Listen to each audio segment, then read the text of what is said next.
Hola, hola, hola, ¿cómo están? Feliz y bendecido día, ¿cómo andan? Espero que muy bien. Bueno, acá estamos, tengo acá un ratito en este mediodía de miércoles. Y bueno, vamos a compartir un poquito más de esta lectura que empecé. ¿Cuándo empecé? Creo que la semana pasada, ¿no? Empecé, no sé cuándo empecé. Creo que el domingo. Bueno, no me acuerdo. Lo que sí, voy por el capítulo 5. Es la segunda vez que comparto este libro. Como tenía ganas de reforzar un poco eh, lo que nos cuenta acá el doctor David Hawking en este libro que se llama Dejar ir el camino de la entrega, vamos a ver qué nos dice el capítulo de hoy, que nos habla del miedo. Para mí el miedo fue eh, mi gran maestro, el gran desafío que evidentemente mi alma eligió a venir a transitar y a trascender, que eso es lo más importante, trascender, ¿no? El desafío con el cual venimos como alma, porque todos sabemos que está diseñado en un plan prenatal, en el cual elegimos la familia, el lugar donde vamos a vivir, la educación que vamos a tener, la religión que vamos a elegir, nuestros compañeros de viaje, sean padres, hermanos, amigos, parejas, bueno, ¿no? Hasta las mascotas elegimos. Así que fíjese qué interesante, ¿no? Es conocer y dar un poquito de cabida a esta información del plan del alma, donde no hay error en todo, no hay error en realidad, no hay ningún error, solamente hay aprendizajes, no hay fracasos, hay aprendizajes, no hay desafíos, hay cosas que venimos a evolucionar, a trascender. Hola mi Vicky hermosa, mientras limpio te escucho, ¿cómo me gusta eso? Vos sabés que antes en YouTube sobre todo me comentan más qué es lo que están haciendo a medida que me van escuchando. Y me encanta cuando me comparten esto, ¿no? Mientras limpias vas escuchando y te vas nutriendo de información. Que bueno, si la escuchamos solamente algo puede hacer, pero lo más importante es que la apliquemos, ¿sí? Todo tipo de información que recepcionemos a través de un libro, de un video, de un taller, de lo que sea, lo más importante, más allá de la información en sí, es que la apliquemos. Entonces, yo estoy volviendo a leer por segunda vez este libro para no solamente reforzar, ¿no?, lo que ya sé, sino para llevarlo a la práctica, limpiando y tomando mate. Maravilloso, maravilloso. Así que muchas gracias. Gracias a María Cristina, creo que está Jocelyn. Bueno, gracias a todos los que se unan ahora y a los que lo van a ver después. Vamos a comenzar entonces con este capítulo 5 que titula El miedo y vamos a ver qué nos dice el doc. Dice así: todos estamos familiarizados con las múltiples caras del miedo. Hemos sentido flotar libremente la ansiedad y el pánico. El miedo nos ha paralizado y congelado con las palpitaciones y la aprehensión que lo acompañan. Las preocupaciones son miedos crónicos. La paranoia es su manifestación extrema. En las formas más leves de miedo simplemente nos sentimos incómodos. En las más graves nos volvemos asustadizos, cautelosos, tensos, tímidos, inexpresivos, supersticiosos, desconfiados, inseguros, temerosos y suspicaces. Nos sentimos bloqueados, a la defensiva, atrapados, amenazados, culpables, llenos de pánico escénico. Podemos tener miedo al dolor, al sufrimiento, a vivir, a amar, a la cercanía, al rechazo, al fracaso, a Dios, al infierno, a la condenación, a la pobreza, al ridículo y a la crítica, a estar atrapados, a la insuficiencia, al peligro, a la desaprobación, al aburrimiento, a la responsabilidad, a la toma de decisiones, a la autoridad, al castigo, al cambio, a la pérdida de la seguridad, a la violencia, a perder el control, a los sentimientos, a la manipulación, a ser descubiertos, a las alturas, al sexo, a estar solos y ser responsables, y al propio miedo. Creo que no ha quedado ningún ítem sin que me haya pasado por esta experiencia llamada vida en este personaje llamado Débora. Hay además otra causa de miedo de la que mucha gente es inconsciente: el miedo a las represalias. Este temor surge del deseo de esquivar, devolver el golpe y atacar. Al soltar el miedo, a menudo dirigimos nuestra ira hacia el propio objeto del miedo. La voluntad de soltar el miedo y superarlo nos eleva al siguiente nivel, que es la ira. Al afrontar esta combinación de sentimientos de miedo, ira y entregarlos, llegamos instantáneamente al orgullo y al coraje. El miedo a hablar en público. Un excelente experimento es soltar el miedo al propio miedo.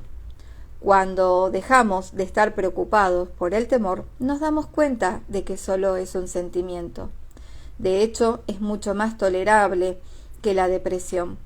Sorprendentemente, la persona que ha sufrido una depresión profunda da la bienvenida al resurgir del miedo. Es mejor sentir temor que desesperanza. Para entender cómo se refuerza a sí mismo, tenemos que examinar otra de las leyes de la conciencia. Lo que uno mantiene en su mente tiende a manifestarse. Ojo con lo que mantenemos en la mente. Cualquier pensamiento que alberguemos de manera consciente en la mente y al que le damos energía tenderá a manifestarse en nuestra vida. Por lo tanto, el miedo engendra pensamientos temerosos. Cuanto más mantenemos estos pensamientos en la mente, más probable es que ocurra el acontecimiento temido, lo que a su vez refuerza el miedo. Cuando era médico residente sentía miedo a hablar en público. En cuanto pensaba en ponerme de pie delante de mis colegas para presentar el caso de un paciente, la voz me fallaba de puro susto. Al mantener este miedo, como era inevitable, surgió la situación de tener que presentar un caso en una reunión del personal. Después de leer algunos párrafos del historial clínico, mi voz comenzó a fallar y a debilitarse y finalmente desapareció. El miedo que tenía en mi mente se hizo realidad y, por supuesto, eso reforzó mi temor a hablar en público y provocó apatía con respecto a ello.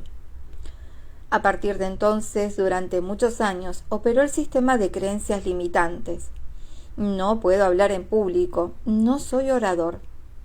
Evité todas y cada una de las ocasiones para hablar, con la consiguiente pérdida de autoestima, anulación de actividades y limitación de metas vocacionales.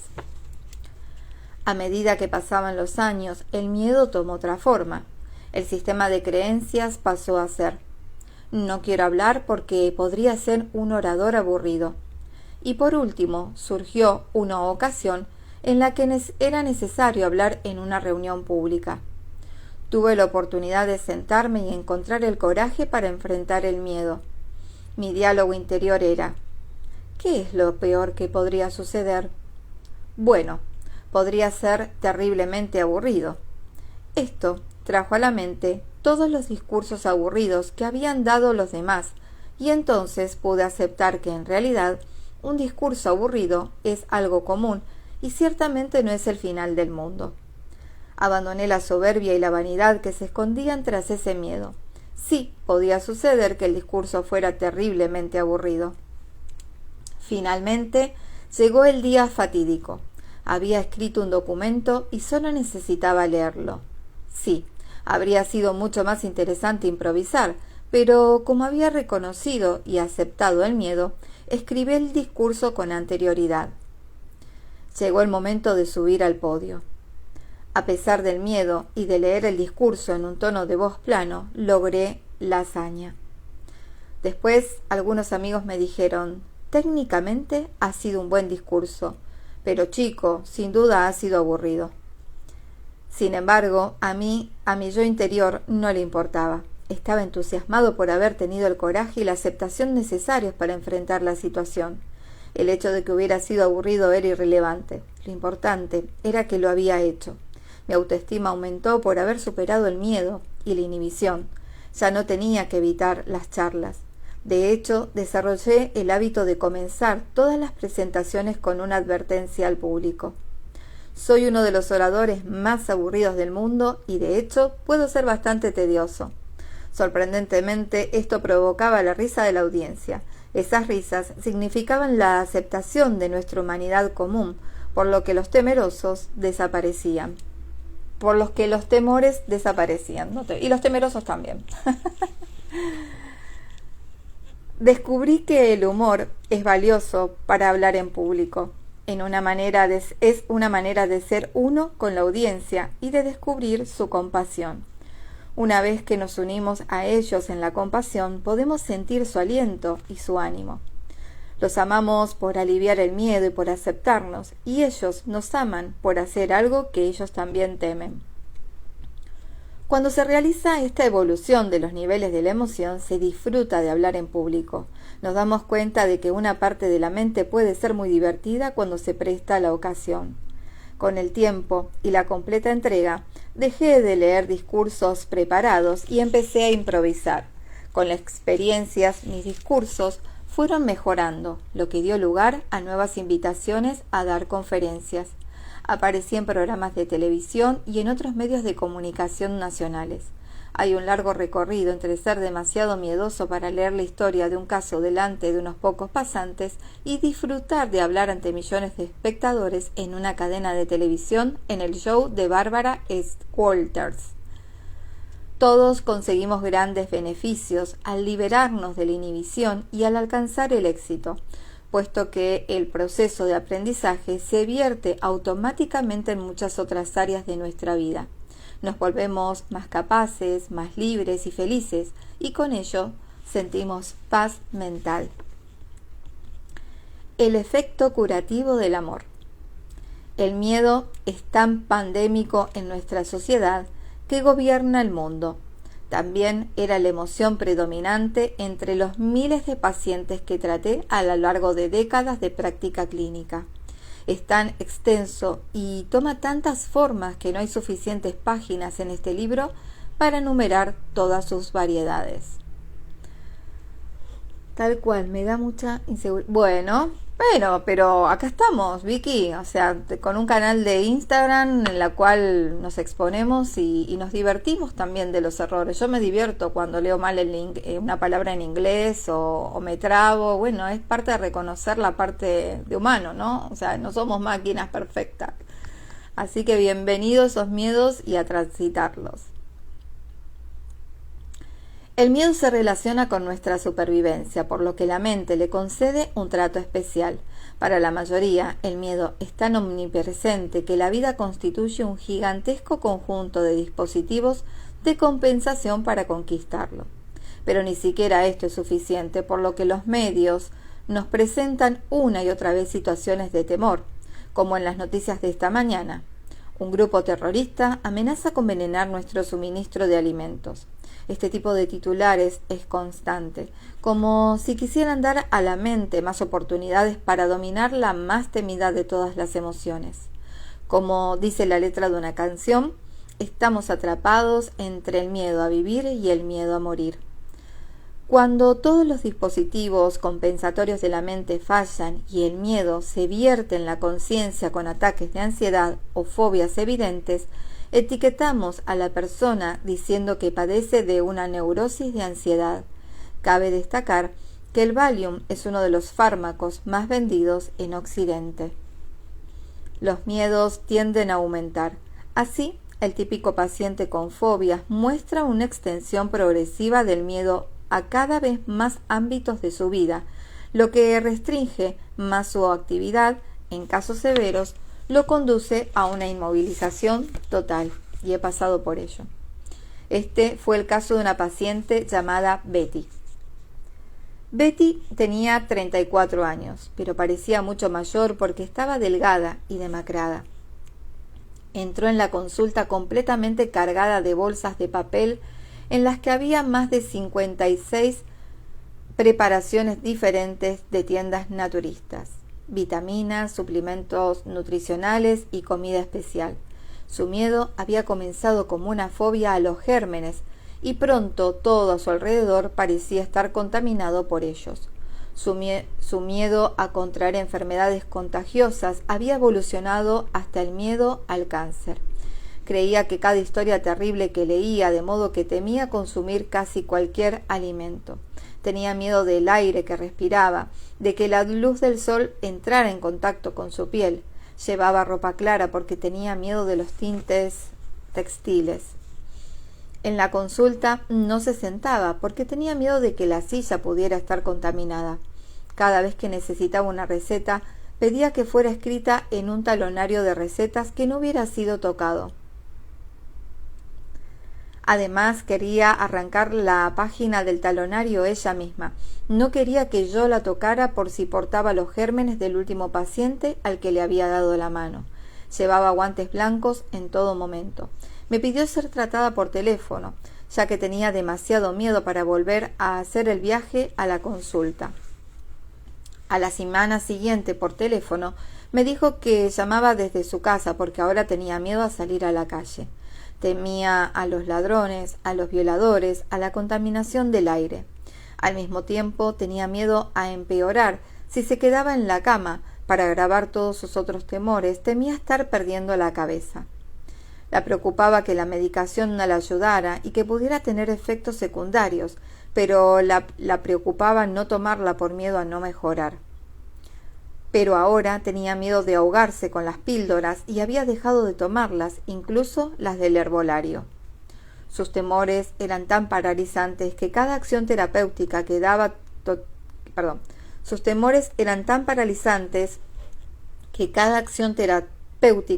totalmente bloqueada. No me permitía hablar con su familia. Tenía miedo de que se enteraran de que estaba visitando a un psiquiatra y pensaran que estaba loca.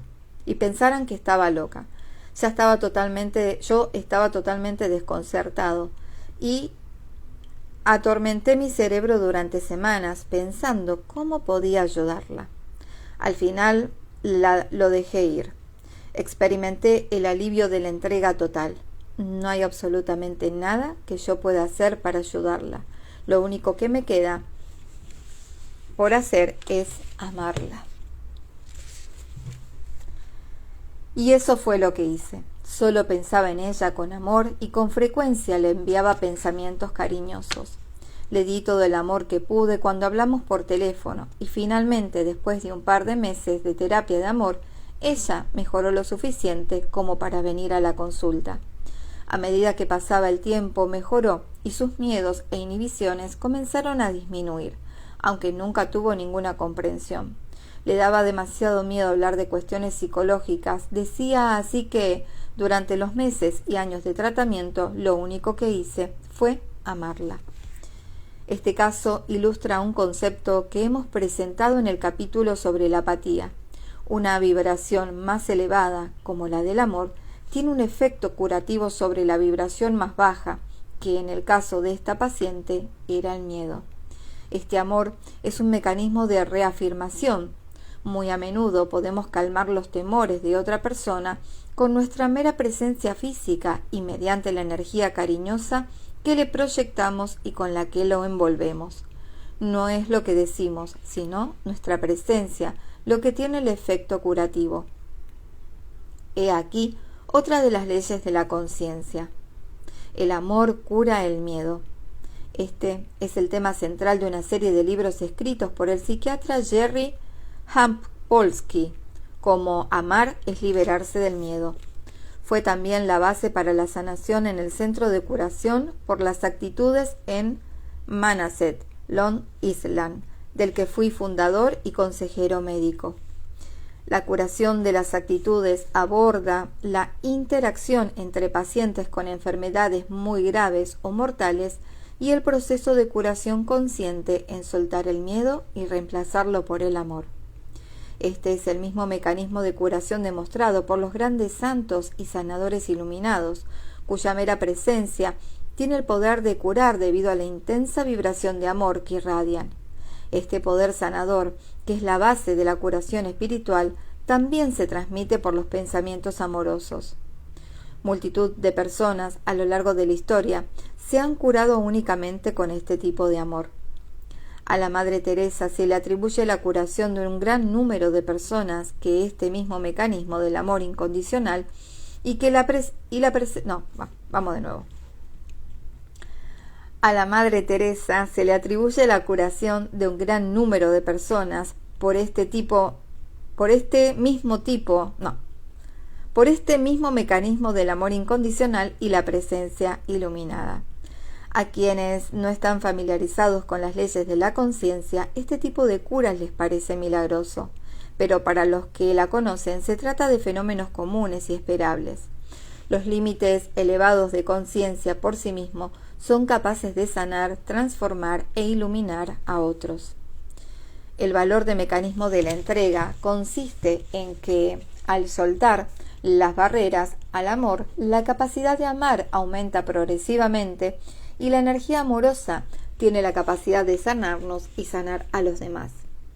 El único inconveniente de este tipo de curaciones es que suelen mantenerse mientras se está próximo a la persona capaz de irradiar altos niveles de amor, pero la enfermedad vuelve cuando se deja de estar en su presencia, a menos que el propio enfermo haya aprendido a elevar su nivel de conciencia. Bueno, podrías decir, si enviar pensamientos de amor tiene tal poder sanador, ¿por qué los hospitales están llenos de enfermos con familias solícitas? ¿Por qué el amor de la familia no cura al paciente? La respuesta está en el tipo de pensamiento que la familia envía al paciente. Si lo examinas, verás que son principalmente pensamientos de angustia y miedo, acompañados de culpa y ambivalencia.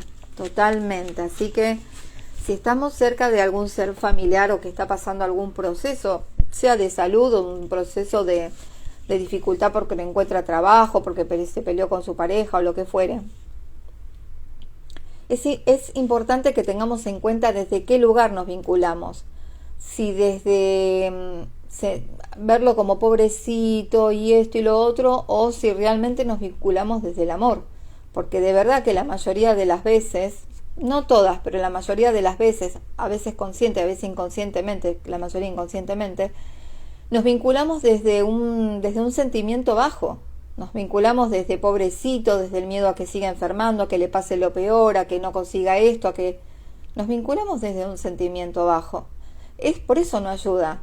Nosotros los queremos un montón a nuestros familiares, pero nos vinculamos desde un sentimiento bajo, y sobre todo cuando vamos a visitar a alguien al hospital, ¿no? Y está en terapia intensiva, O sea, realmente nos vinculamos desde un temor, desde verlo sufrir, ¿no? Yo sé que es difícil, no es fácil, pero una vez que tenemos esta información, como les dije al principio del en vivo, es llevarla a la práctica, que no quede solamente en información. Tenemos que justamente poner manos a la obra, y sabemos que el amor es la única energía real y que realmente cura. Sí, pero si realmente nos vinculamos desde ese sentimiento de amor. Exacto, como dice acá Jocelyn, que es cierto, evitar verlos desde la lástima en vez del amor. Totalmente, yo sé que es difícil, pero no es imposible. Y es una cuestión de práctica. Y a veces uno parece como que es insensible, ¿no? En no sumarse en los comentarios de, uy, pobre, viste lo que le pasó, ¿no? Y quedarse quizás callado con un pensamiento neutro de que seguramente lo que le pasó es lo que le tiene que pasar porque ya le está pasando y porque seguramente hay un aprendizaje, no solamente para la persona, sino para quienes están alrededor. Y enviar amor. Cuando vemos las guerras, enviemos amor, no nos sumemos a la crítica, al por culpa de tal o cual. Amor, amor, amor, amor, amor. Y no es insensibilidad, como algunos creen. Ah, bueno, pero vos no ves noticiero, no te enterás de nada, vivís en una nube. No. Yo primero que me entero de lo que me quiero enterar, y cuando me entero de ciertas cosas no me sumo a esa negatividad o a esa nube, ¿no?, colectiva de preocupación, de miedo, de crítica, de juzgar, de criticar. Si no puedo hacer nada, simplemente me mantengo en neutralidad y envío amor. Eso es lo mejor que podemos hacer. Así que, bueno, por eso está bueno, ¿no? Tener esta información, no solamente para que quede como diciendo, uy, qué lindo, ¿no? Qué bueno. No, llevarlo a la práctica. Pero pareciera que se tiende a actuar desde esa emoción baja, porque colectivamente se cree que está totalmente. Me ha pasado con el velatorio de mi mamá, ¿no? Había como una cosa colectiva de querer sumirse en el drama, ¿no? En la tristeza. Y yo, sin embargo, no es que me estaba muriendo de risa, ¿no? Pero no estaba mal, porque yo estaba aliviada de que mi mamá ya no estuviera sufriendo. Y porque como comprendía ya desde la parte del alma, que en realidad su energía estaba ahí, y que eso que veíamos quizás ahí en el cajón era un cuerpo físico, era su envase por el cual vino a vivir la experiencia, pero eso ya no era mi mamá. De hecho, cuando la veía los últimos días en terapia intensiva, yo no veía a mi mamá. Yo sabía que mi mamá ya no estaba ahí, esa no era mi mamá. Ese era un cuerpo deteriorado, lleno de cables y tubos y hinchado, o sea, esa no era mi mamá. Mi mamá es hermosa. Entonces, ese era su cuerpo que ya estaba a punto de dejar esta fisicalidad. Y yo hablaba con ella, pero desde la parte del alma. Y le agradecía y le decía todo lo que sentía y honraba su pasar en esta vida y que me haya traído como canal, ¿no? a esta vida a mí. Pero que ya está, que soltara, que fuera, que se fuera tranquila, que nos volveríamos a reencontrar en otra oportunidad, con otra energía, de otra forma. Pero es eso. Pero tenés razón, Joselín, colectivamente está mal visto, ¿no? Que no nos sumamos en el dramatismo o en el sufrimiento o en el dolor del otro y preguntar y regodearte en qué pasó, pero y cómo fue y qué hiciste y qué.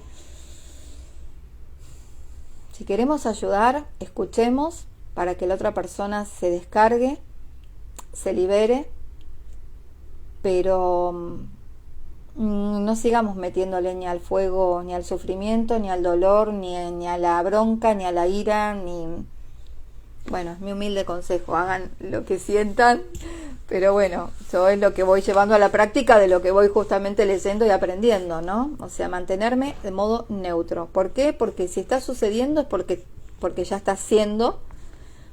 Si puedo hacer algo, hago, y si no puedo hacer nada, envío amor, envío luz, envío una esfera blanca de paz, envío llama violeta de transmutación, yo me conecto con los arcángeles, con los ángeles, con las esferas de colores. Cada uno busque su mejor forma de transitar esto, pero sobre todo que no bajemos la vibración.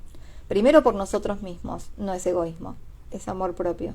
Y segundo, porque desde nuestra vibración es que podemos ayudar. Entonces lo que tenemos que hacer es preservar nuestra energía y nuestra vibración lo más alta posible para que desde ahí podamos realmente enviar una energía de amor pura. ¿Sí? Así que bueno, me encanta estos comentarios y que vayamos, ¿no? Haciendo un poco consciente esto, ¿no? Cómo colectivamente y por cuestiones de creencias seguimos quizás actuando de un modo que no es el más beneficioso. Es el que aprendimos, pero ya somos adultos y tenemos la posibilidad de elegir ahora, ¿no? Cómo actuar. Y no importa lo que digan los demás, no podemos conformar a todos. Y al que más tenemos que conformar es a nosotros mismos, tratando de no bajar nuestra energía. Vamos a continuar, estuvo muy interesante esto.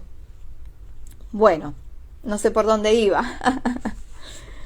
Se lanzó la chica ahí a hablar, a ver, espérenme que me vuelva a mirar. Bueno, esto de los hospitales, ¿no? La respuesta está en el tipo de pensamiento que la familia envía al paciente. Si lo examinas, verás que son principalmente pensamientos de angustia y miedo, acompañados de culpa y ambivalencia. Podríamos imaginar el amor como la luz del sol y los pensamientos negativos como las nubes. Nuestro yo superior es como el sol, pero todos los pensamientos negativos, las dudas, los miedos, los enfados y los resentimientos atenúan esa luz que al final llega a través de ellos muy debilitada. Fue Jesucristo quien dijo que todos nosotros, por la fe, tenemos potencialmente el poder de curar. El santo o la persona de conciencia elevada es por definición alguien que ha eliminado eliminado las nubes de la negatividad e irradia completamente el poder curativo del sol. Esa es también la razón por la que los santos tienen tal poder magnético que atraen multitudes. Por ejemplo, en el cumpleaños del fallecimiento santo indio Sri Ramana Maharshi, había 25.000 personas de pie bajo el sofocante sol tropical, hombro con hombro, como un solo hombre, para celebrar su presencia y desearle lo mejor. A medida que abandonamos sistemáticamente nuestros temores y resistencias y los entregamos, la energía atada al miedo se vuelve disponible para brillar como energía de amor. Por tanto, el amor incondicional tiene el máximo poder, que es el poder de los santos famosos. El amor incondicional también es el poder de la madre y el padre, cuya presencia es esencial para el aprendizaje del amor en los niños mientras crecen. Simón Freud observó que lo más afortunado que nos puede pasar es ser hijos predilectos de nuestras madres. ¿Qué pasa con aquellos que no tuvimos la feliz experiencia de ser rociados con amor incondicional mientras crecíamos? Existe la creencia generalizada de que si no tuvimos esta experiencia, de alguna manera estamos lisiados o con cicatrices perennes. En realidad no es así. Una persona que ha experimentado mucho amor en sus primeros años de vida tiene menos miedo y un comienzo favorable, pero el amor es inherente a todos. Por la naturaleza misma de nuestro ser y por la de la energía vital que fluye a través de nosotros y nos capacita para respirar y pensar, todos tenemos el mismo nivel de vibración del amor. Si al buscar en nosotros vemos que hemos permitido que amplios temores bloqueen la experiencia de nuestra propia naturaleza, podemos redescubrir el amor utilizando el mecanismo de entrega y soltando las nubes de negatividad. Al redescubrir este amor en nuestro interior, encontramos la verdadera fuente de la felicidad. Apoderarse de la sombra. Uno de los bloqueos que impide el desarrollo emocional es el miedo a lo que se encuentra sepultado en el inconsciente. Carl Jung llamó la sombra a esa zona que no estamos dispuestos a ver y de la que no queremos apropiarnos. Dijo que el yo no puede ser sano y pleno a menos que se vea y se reconozca la sombra. Esto significa que sepultado dentro de cada uno, en lo que Jung llamó el inconsciente colectivo, está todo lo que no gusta admitir sobre uno mismo. El humano medio, dijo, prefiere proyectar su sombra sobre el mundo, condenarla y verla como el mal, pensando que su problema es combatir el mal en el mundo. En realidad el problema no es otro que reconocer la presencia de tales pensamientos e impulsos en uno mismo. Al reconocerlos, se vuelven silenciosos y ya no nos dominan inconscientemente. Al examinar nuestros miedos a lo desconocido, que en realidad son temores a lo que hay en las profundidades del inconsciente, es útil tener sentido del humor. Una vez vista y reconocida la sombra, ya no tiene ningún poder. De hecho, solo nuestro miedo a esos pensamientos e impulso les da algún poder. Cuando nos familiarizamos con nuestra sombra, ya no tendremos que proyectar nuestros temores sobre el mundo y se evaporarán rápidamente. ¿Por qué son tan atractivas las interminables series de televisión que tratan todo tipo de delitos? El atractivo se debe a que representan en la pantalla, donde no hay peligro, todas las fantasías inconscientes y prohibidas de la propia psique. Cuando estamos dispuestos a ver las acciones de la pantalla en nuestras propias mentes,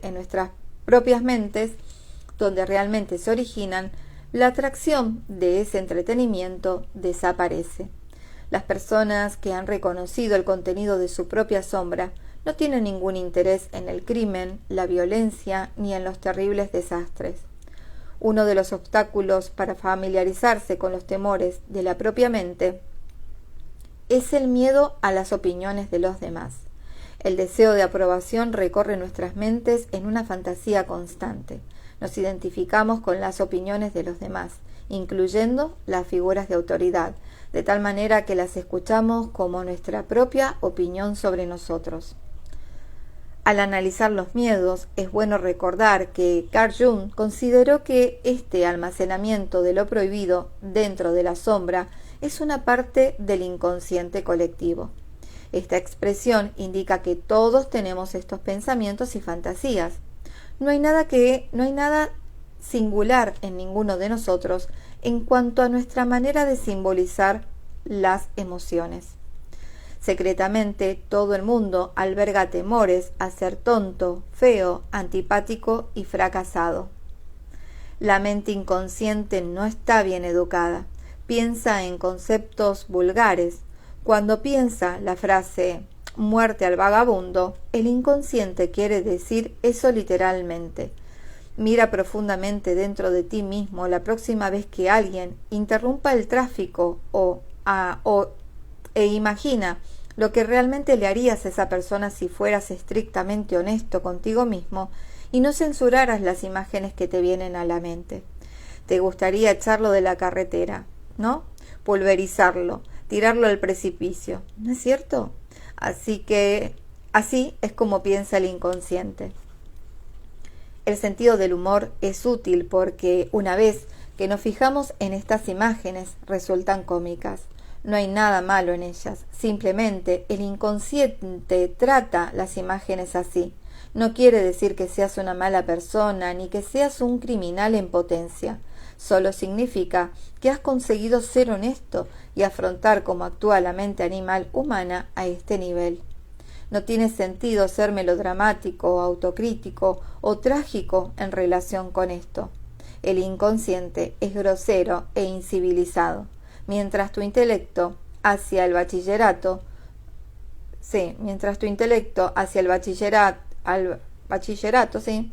tu inconsciente permanece en la selva, donde todavía salta de árbol en árbol. Al observar la sombra, no conviene ser remilgado o aprensivo. Tampoco es momento de tomarla ligeramente, porque los símbolos del inconsciente son solo eso, símbolos, y son primitivos por naturaleza. Si los trabajamos conscientemente, pueden fortalecernos en lugar de inhibirnos. Hay que tener sentido del humor con el inconsciente, ¿no? Hay que tener sentido del humor, no tomarlo tan literal y verlo así, ¿no? Como un animalito en bruto, que no sabe hacer más que eso, y que bueno, hay que aceptarlo, no juzgarlo, reírnos y dejarlo ir. ¿Y ya? Como si fuera tan fácil. Es fácil. Nosotros lo complicamos. Se necesita mucha energía para mantener sepultada la sombra y suprimir los múltiples miedos. El resultado es que nuestra energía se agota. En el nivel emocional, esto se expresa como una inhibición de la capacidad de amar. En el mundo de la conciencia, lo semejante atrae a lo semejante, por lo que el miedo solo atrae más miedo, e igualmente cierto es que el amor atrae amor. Cuanto más miedo tengamos, más situaciones temibles atraeremos a nuestras vidas. Cada miedo exige energía adicional para crear un dispositivo de protección. Así, al final, toda nuestra energía se consume en medidas defensivas. La voluntad de observar el miedo y trabajar con él hasta liberarlo aporta recompensas inmediatas. Cada uno de nosotros almacena dentro de sí cierta cantidad de miedo suprimido y reprimido. Este miedo se vierte en todos los ámbitos de la vida, colorea todas nuestras experiencias, mengua la alegría de vivir y se refleja en la musculatura del rostro, de manera que afecta a nuestro aspecto, fortaleza física y estado de salud. El miedo crónico suprime gradualmente las funciones del sistema inmunológico. La prueba de kinesiología demuestra al instante que un pensamiento temeroso causa una importante reducción de la fuerza muscular y trastorna el flujo de energía de los meridianos a los órganos vitales del cuerpo. Aunque sabemos que es totalmente perjudicial para nuestras relaciones, salud y felicidad, nos aferramos al miedo. ¿Por qué? Qué hermoso, Mónica, me encantó. Yo tengo y atraigo mucho amor y plata. Ah, sí, yo también. Tenemos la fantasía inconsciente de que el miedo nos mantiene con vida, y esto se debe a que está asociado a todos los mecanismos de supervivencia. Tenemos la idea de que si abandonamos el miedo, nuestro principal mecanismo de defensa, sin nuestro mecanismo principal de defensa, seríamos vulnerables. En realidad ocurre justamente lo contrario. El miedo nos ciega a los peligros reales de la vida. De hecho, el propio temor es el mayor peligro al que se enfrenta el cuerpo. El miedo y la culpa provocan la enfermedad y el fracaso en cada área de nuestra vida. Podemos emprender las mismas acciones protectoras con el amor y no con el miedo. ¿No podemos cuidar nuestros cuerpos porque los apreciamos y valoramos en lugar de por miedo a la enfermedad y a la muerte? ¿No podemos estar al servicio de los demás por amor y no por miedo a perderlos? ¿No podemos ser amables y corteses con los extranjeros porque nos preocupamos por nuestros semejantes en lugar de por temor a perder su buena opinión sobre nosotros? ¿No podemos hacer un buen trabajo porque nos preocupamos por nuestro rendimiento y por nuestros compañeros? No podemos realizar bien nuestro trabajo porque nos preocupamos por los destinatarios de nuestros servicios en lugar de por miedo a perder el empleo o para perseguir nuestra ambición. No podemos lograr más la cooperación que por la competencia temerosa. No podemos conducir con cuidado porque tenemos un gran respeto por nosotros mismos y cuidamos nuestro bienestar y el de los que nos aman, y no por miedo a un accidente. En un nivel espiritual, ¿no sería más eficaz cuidar a los demás seres humanos por compasión e identificación con ellos en lugar de tratar de amarlos por miedo al castigo divino? ¡Qué hermosísimo esto! La culpa. Una forma particular de miedo es la culpa. Siempre está asociada a una sensación de injusticia y castigo potencial, sea real o producto de la fantasía. Si no se recibe el castigo del mundo exterior, se expresa como un autocastigo emocional. La culpa acompaña todas las emociones negativas. Así, donde hay miedo, hay culpa. Si tienes un pensamiento culpable y cuentas con alguien para probar tu fortaleza muscular, verás que el músculo se debilita al instante. Tu hemisferio cerebral se desincroniza y todos tus meridianos energéticos se desequilibran. La naturaleza, por tanto, dice que la culpa es destructiva. Si la culpa es tan destructiva, ¿por qué se le dedican tantas alabanzas? ¿Por qué los supuestos expertos la consideran beneficiosa? Por ejemplo, un psiquiatra escribió un artículo en el que decía: «La culpa es buena para ti», en referencia a lo que él llamaba la culpa apropiada. Echemos un vistazo a todo lo que realmente rodea la culpa y veamos si estamos de acuerdo o no. Al cruzar la calle, miras a ambos lados para ver si se acerca algún coche. ¿Cómo llegaste a eso? Cuando eras niño, te dijeron que era malo cruzar la calle. Vemos que la culpa sustituye el sentido de la realidad de una mente sin desarrollar, como la de un niño. Se trata de un comportamiento aprendido que supuestamente tiene un valor práctico, impedir un error mayor o la repetición de uno anterior. El 99% de la culpa no tiene nada que ver con la realidad. De hecho, las personas más piadosas, mansas y sencillas a menudo están llenas de culpa. En realidad, la culpa es autocondena y negación del propio valor como ser humano. La culpa es tan frecuente como el miedo. Hagamos lo que hagamos, nos sentimos culpables. Una parte de nuestra mente dice que deberíamos estar haciendo otra cosa o que deberíamos estar haciendo lo mejor. Deberíamos obtener una mejor puntuación cuando jugamos al golf. Deberíamos leer un libro en lugar de ver la televisión. Deberíamos hacer mejor el amor. Deberíamos cocinar mejor, correr más rápido, crecer más, ser más fuertes, más inteligentes, más educados. Entre el miedo a la vida y el miedo a la muerte está la culpa del momento. Tratamos de escapar de la culpa volviéndola inconsciente mediante la supresión, la represión o proyectándola en los demás y escapando. Sin embargo, ser inconsciente de la culpa, represión, no la resuelve. La culpa reaparece en forma de autocastigo, a través de accidentes, mala fortuna, la pérdida del puesto de trabajo, las relaciones, los trastornos físicos y enfermedades, el cansancio, el agotamiento, las múltiples formas que la mente inventa para catalizar la pérdida del placer, la alegría y la vitalidad.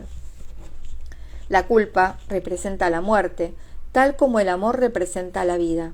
La culpa es parte del pequeño yo y subyace a nuestra voluntad de creer cosas negativas con respecto a nosotros mismos.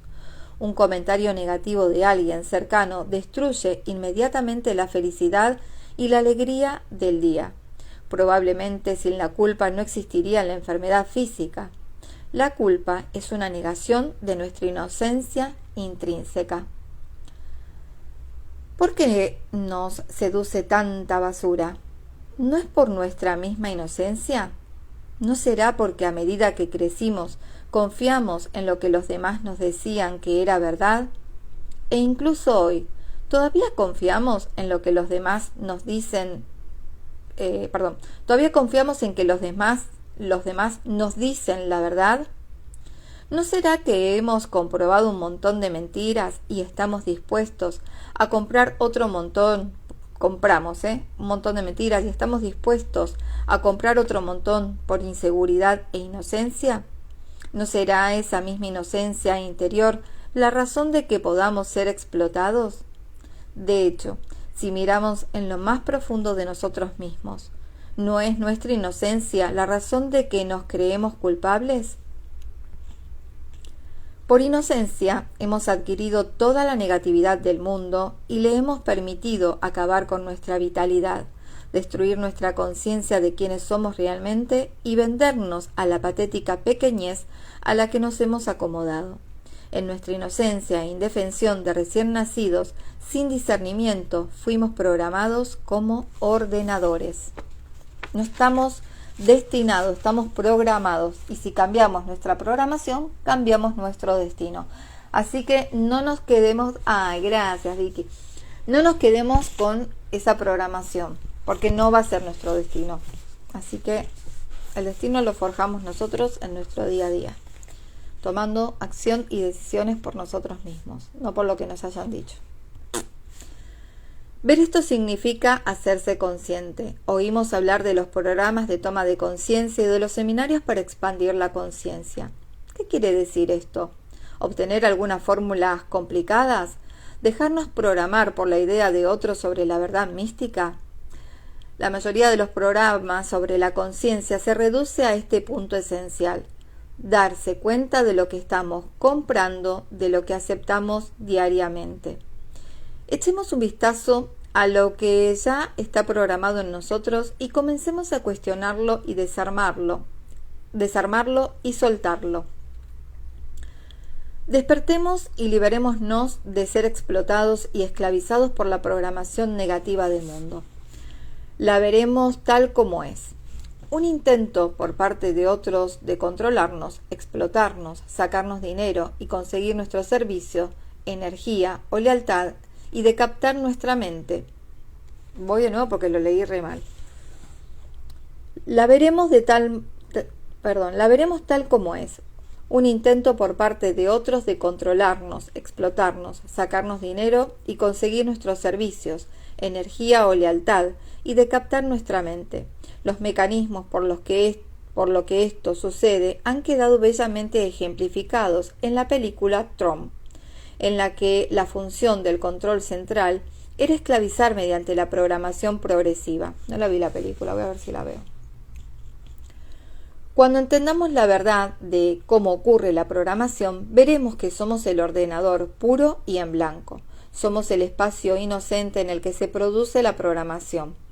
Cuando nos damos cuenta de todo esto, nos enfadaremos. Pero la ira es mejor que la resignación, la apatía, la depresión y el dolor.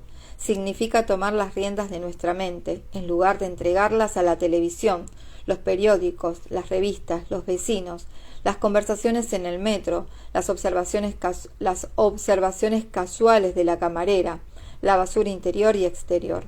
Cuando descubramos que nuestros bancos de memoria están llenos de basura, tendremos mucho menos miedo.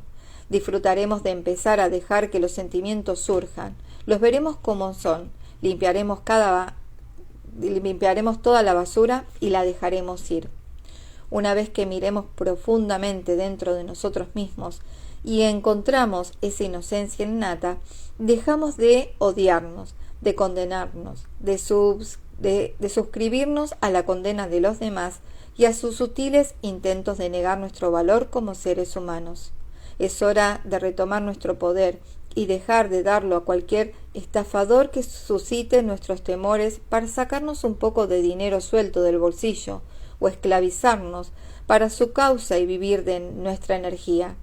Entonces será fácil alejarse de todo ese miedo, porque tendremos el poder de elegir. Tememos que el viaje del descubrimiento interior nos lleve a una verdad terrible, horrible. Al programar nuestra mente, esta es una de las barreras que el mundo ha establecido para impedir la búsqueda de la verdad. Hay una cosa de la que el mundo no quiere que nos enteremos, y es la verdad acerca de nosotros mismos. ¿Por qué? Porque entonces seremos libres. Ya no podremos ser controlados, manipulados, explotados, agotados, esclavizados, encarcelados, vilipendiados, a desprovistos de nuestro poder. Por lo tanto, el viaje interior del descubrimiento está envuelto en un aura de misterio y premoniciones. ¿Cuál es la verdad acerca de este viaje? La verdad es que a medida que avancemos hacia el interior y descartemos una ilusión tras otra, una mentira tras otra, un programa negativo tras otro, nos volvemos más y más ligeros. La conciencia de la presencia del amor se hará cada vez más fuerte. Viviremos la vida con un esfuerzo cada vez menor.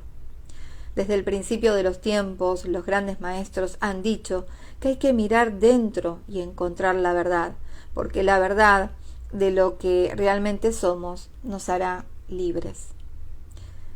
Si lo que vamos a encontrar dentro de nosotros mismos fuera algo de lo que sentirnos culpables, algo podrido, malo y negativo, nos habrían aconsejado mirar hacia todos los maestros, no nos habrían aconsejado mirar ahí lo que,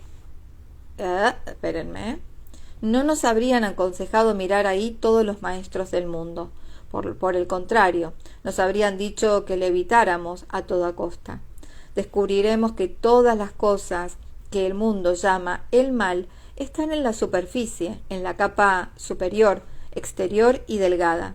Debajo de esos errores hay malentendidos. No estamos podridos, solo somos ignorantes. A medida que soltamos el miedo culpable y la energía que la acompaña, las enfermedades físicas y los síntomas comienzan a desaparecer. La capacidad de amar nos regresa en forma de un progresivo aumento de la autoestima, y con ella vive la capacidad de amar a los demás. La liberación de la culpa desencadena una renovación de la energía vital. Esto puede observarse dramáticamente en muchas personas que se convierten a través de la experiencia religiosa. La repentina liberación de la culpa por medio del mecanismo del perdón es responsable de miles de recuperaciones de enfermedades graves y avanzadas. Es irrelevante si estamos o no de acuerdo con el concepto religioso. Lo importante es que al alivio de la culpa lo acompañe un resurgir de la energía vital, el bienestar y la salud física. Cuando se trata de sanar y aumentar la salud emocional, vale la pena ser paranoico. Nos volvemos conscientes de todos los traficantes de culpas que han habido en nuestra vida y de sus delatares influencias. Podemos preguntarnos si no lograríamos la misma motivación o comportamiento a partir del amor y no del temor y la culpa. ¿Es la culpa la única razón por la que apuñalamos a nuestro prójimo? ¿No podríamos negarnos a apuñalar a nuestro semejante porque lo amamos y cuidamos de él como un ser humano intrínsecamente inocente que lucha por crecer, pero que comete errores en el camino de la misma manera que lo cometemos nosotros? ¿Seguiríamos más eficazmente las enseñanzas religiosas, cualquiera que sean, si lo hiciéramos por amor y aprecio, en lugar de por culpa y miedo? Podemos preguntarnos ¿para qué necesitamos la culpa? ¿Qué servicio podemos obtener de ello? ¿Somos tan miserablemente estúpidos que solo nos portamos bien por la culpa? ¿Somos tan inconscientes? ¿No es posible que la consideración por los sentimientos de los demás reemplace la culpa como motivación para una conducta humana apropiada? Al examinar estas cuestiones y analizar sus orígenes sociales, vemos que la Edad Media está lejos de haber terminado. La Inquisición se ha limitado a adoptar formas nuevas y más sutiles de crueldad. Hemos adquirido, sin embargo, un sistema de negatividad que actualmente recorre el planeta. Hacer el mal y hacer culpables es una forma de crueldad. Hemos permitido que los demás nos programen con métodos de autotortura y como respuesta reaccionado invitando a otros a torturarse. Nos hemos permitido ser manipulados por la culpa y ahora le damos la vuelta y usamos ese mismo mecanismo para tratar de explotar y controlar a los otros. No nos hemos permitido experimentar la realidad de nuestro verdadero ser y estamos resentidos con aquellos que sí lo han hecho. Nos ofende su vitalidad en las áreas en las que nos sentimos discapacitados. Esta verdad aleccionadora queda plasmada en la historia de un hombre que caminaba por la playa y se encontró con un pescador con un cubo lleno de cangrejos. El hombre le dijo al pescador: «Más vale que tapes el cubo o se saldrán los cangrejos». «No», dijo el sabio y viejo pescador, «no hay necesidad de cubrirlos. Mira, cuando un cangrejo llega a lo alto del cubo para salir, los otros lo agarran y tiran de él. A medida que sigamos soltando y nos sintamos cada vez más ligeros y libres, veremos que, por desgracia, la naturaleza del mundo como la del cubo de cangrejo, que cuando nosotros más nos elevamos, no más queremos, hay algunos que nos quieren jalar hacia abajo. Bueno, atenti a ello.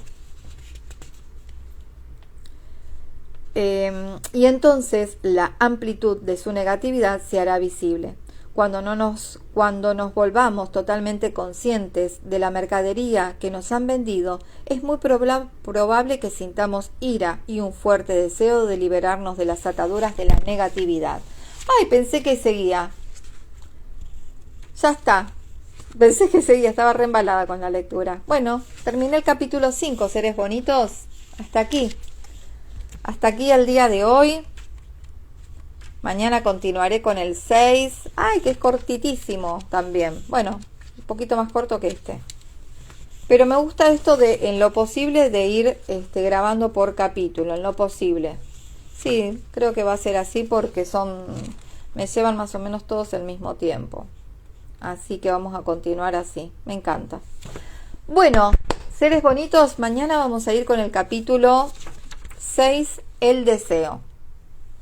Que el deseo trae el apego, dependiendo de cómo lo enfoquemos. Ya me voy adelantando porque lo tengo bastante caladito, este capítulo.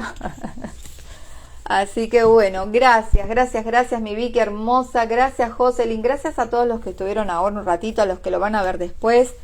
Está teniendo lindas repercusiones por YouTube. Hoy me encontré con 2 mensajitos bonitos. Así que muchísimas gracias a quienes también después lo ven grabado por YouTube. Recuerden que esto es así, no tengo un día y un horario, sino que abro la cámara y leo cuando tengo ganas, en principio, cuando puedo, cuando todo se converge para que yo pueda estar en presencia en este momento y disfrutar de la lectura con ustedes. Y Jocelyn nos dice, y a seguir transitando la incomodidad de soltar esa culpa, lástima y actuar desde el amor. Así es, broche de oro con las palabras de Jocelyn. Cariño Jocelyn, Me encantaría saber desde dónde me escuchas.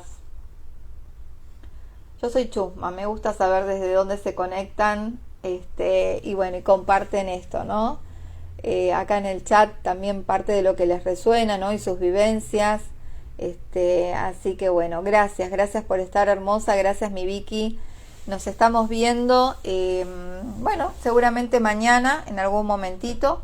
Así que tengan un feliz y bendecido día. Venezolana desde San Antonio, Texas. Perfecto, me encanta. Te mando un beso y un abrazo fuerte, entonces, desde donde quiera que estés. Cariños para Venezuela, que ahora la semana que viene ya tengo un vivo con mis queridísimos Nelson Sánchez y Milagro López, que los dos son venezolanos, están en Venezuela, y vamos a estar haciendo un nuevo en vivo que tuvo tanta repercusión y son tan lindos compartir con ellos desde la mirada de las constelaciones familiares, que es a lo que se dedican. Así que esténse atentos, porque hoy ya me dijo Nelson que sí. Seguramente va a ser el miércoles o el viernes de la semana próxima a las 7 de la tarde Argentina, 6 horas hora Venezuela. Pero bueno, les terminé tirando un tremendo adelanto. Seres bonitos, también les recuerdo que bueno, ya está a la venta mi novela, que también habla de Carl Jung, que acá el doctor Hawking habla mucho de Carl Jung, y bueno, yo también hablé de este tremendo psicoanalista de las sombras. Carl Jung sí que es realmente un precursor en ese tema, y bueno, de eso se trata un poco este libro, ¿no? Cómo comprender también esas programaciones del alma a través de las sincronicidades, esos momentos de déjà vu, conectarnos con bueno, sensaciones corporales, números repetidos. Es una novela de amor, pero que bueno, todo el sentir de la protagonista es el mío propio a través de una experiencia, de una amistad. Justamente, miren, el capítulo 11 se titula ¿Qué diría Carl Jung? Reflexiones finales desde la mirada y estudio de Carl Jung, para que vean que no les miento. Y cada uno de los capítulos tiene una reseña de Carl Jung también. El capítulo 1, por ejemplo, dice: lo que deba suceder, sucederá cuando el alma está lista. La prisa es del ego, el tiempo es del alma.